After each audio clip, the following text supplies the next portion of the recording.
has a right to defend itself. Ukraine will have a right to defend itself and to enter into whatever agreements it wants to enter into on a bilateral basis with different countries and so forth.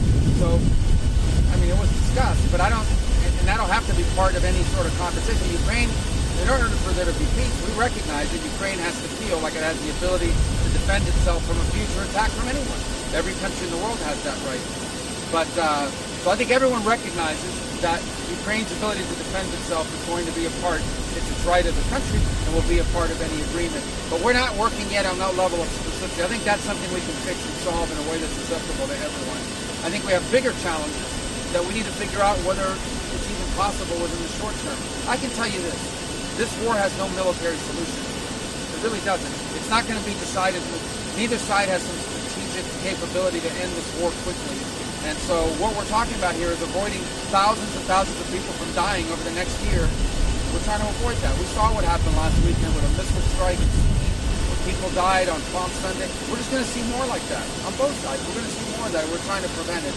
But we're not going to continue to fly all over the world and do meeting after meeting after meeting if no progress is being made. So if they're serious about peace, either side or both, we want to help. If it's not going to happen, then we're just going to move on. We're going to move on to other topics that are equally, if not more important in some ways, to the United States. Is this process involving Europeans going to be the process going forward now for Ukraine talks, and who from the US team will be attending? Well, it depends what the talks will be about this week. As I said, if it's just going to be a meeting to have another meeting, we'll figure that out whether it'll happen. My hoping is that it's a meeting where we're going to get more specificity. So we're going to work through that. We're going to have a date set. It'll be early next week. Obviously, there's a holiday weekend, so people have to move around and get to their places and get back. But having another meeting somewhere in Europe is not going to be a problem. If we can make that happen and have the right people there, I'm willing to come myself if the meeting is going to be productive. But I can, what was the first part of your question again? And is this going to be the process going forward? Oh, well, look, we've always worked through this. I mean, we've talked to our allies consistently. I myself have had multiple engagements with not the Germans, the French, the Brits, but also the Italians have been in some of these meetings as well in the past. So we've had these conversations with them before. So they offered to host us here today. Yesterday. I think they were very helpful, very constructive. We'd like them to remain engaged. I think they can help us. I think the UK, France, Germany can help us move the ball on this and get this closer to a resolution. I thought they were very helpful and constructive with their ideas. So we welcome their input. We welcome their involvement. We think it's important. There are probably elements of this as well. I always remind everybody that part of the sanctions against Russia, many of them, are European sanctions that we can't lift if that were ever to be part of a deal. So they're going to have to be involved no matter what.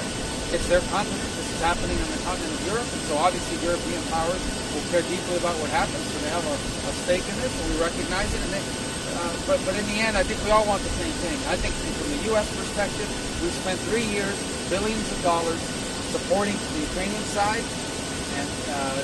But now we've reached the point where we have other things we have to focus on. We're prepared to be engaged in this as long as it takes, but not indefinitely, not without progress. If this is not possible, we're going to need to move on. I think the President feels strongly that we've dedicated a tremendous... We've done more in 80 days than Biden ever did to bring this war to an end. So we've dedicated almost the entirety of the President's first 100 days in office at the highest levels possible, trying to achieve a peace here. And if it's going to happen, we want to help. But if it's not going to happen, we need to know now because we have other things we have to deal with. This is Secretary James from Fox News. In terms of your discussions with Foreign Minister Lavrov yesterday, what gave you the indication that he's also willing to move forward, given they hadn't accepted the framework of the ceasefire already, in terms of now, from your discussion, why you feel they'll be... Well, look, I spoke to Minister Lavrov yesterday because when we have these kinds of meetings, it's important for you to communicate to the other side. Otherwise, they don't know what happened. Now they're relying on rumors or whatever's out there. So I spoke to them very directly. I said, we had a meeting today with the Ukrainians. We proposed an outline. We didn't go into specificity about it, but I think he has an understanding of some of the elements of it. I'm sure he does. I said we thought it was constructive. We thought it was positive. Nobody rejected anything. Nobody got up from the table and walked away. They're going to go back to their capital, spend a few days mulling over it, come back to us early next week, and also wanted them to know that the French and the British and the Germans were very constructive and helpful. That was the gist of the conversation.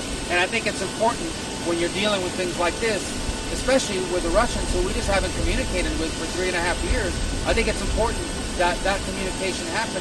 And likewise, when we've had meetings with Russians in the past, or when where Ambassador Witkoff has traveled to meet with Putin, we've informed the Ukrainian side of what happened, so that we don't have a breakdown in trust and things of that nature. Quick, Bob, just on Iran really quick. Was there any discussion yesterday with your European counterparts on any of the Iran negotiations?